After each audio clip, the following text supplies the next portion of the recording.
kupata hati ya kiwanja iwe kama kutafuta Tanzanite au dhahabu nchi hii. Yaani mtu ambaye amekuja kuomba hati, amefuata vigezo vyote vilivyotakiwa, inakuwaje inamchukua miaka 2 kupata hati?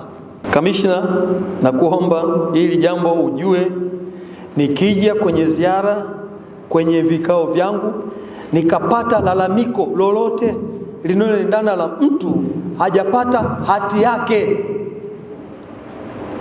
sitakuwa na huruma na mtu. Yana ametimiza vigezo vyote na we bado unamwambia mtandao haupatikani. Si mtandao leo hakuna.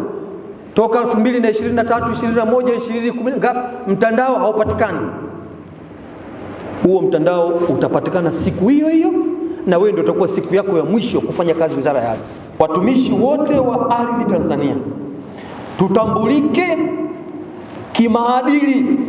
Kila tukisema na kujitambulisha, mimi nafanya kazi ardhi, tujulikane na wananchi bila kupepesa macho kuwa huyu ndio mtetezi wa haki wa wananchi kwenye sekta. Mtu anayeshughulika na ardhi ni mtenda haki, kwa sababu ardhi ndio inayegusa Mtanzania yoyote yule, kuanzia wa hali ya chini mpaka juu. Nenda kwenye viwanda huko, unafikiri viwanda wanamiliki watu wa chini?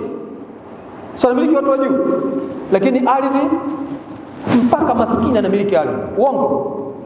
Usipojivunia kuwa mtu anayefanya kazi kwenye sekta ardhi atambulike kuwa ndio mtenda haki duniani hapa, utafanya shughuli gani kwenda mbinguni isipokuwa kwenye ardhi? Kwa sababu unagusa maisha halisi ya Mtanzania. Wewe umesomea hii profession, itendee haki, najua uwezo nao, umeaminika, ndio maana uko hapo.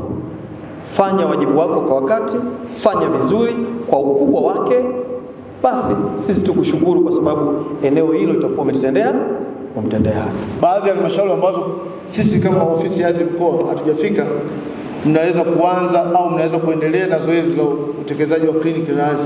Hiyo ikawa ni mojawapo kati ya njia ya kupunguza malalamiko yasiyo na lazima kuwepo. Namba 2, mkakati wetu wa pili ni kushirikiana na viongozi wa ngazi mbalimbali za mikoa, wilaya na vijiji,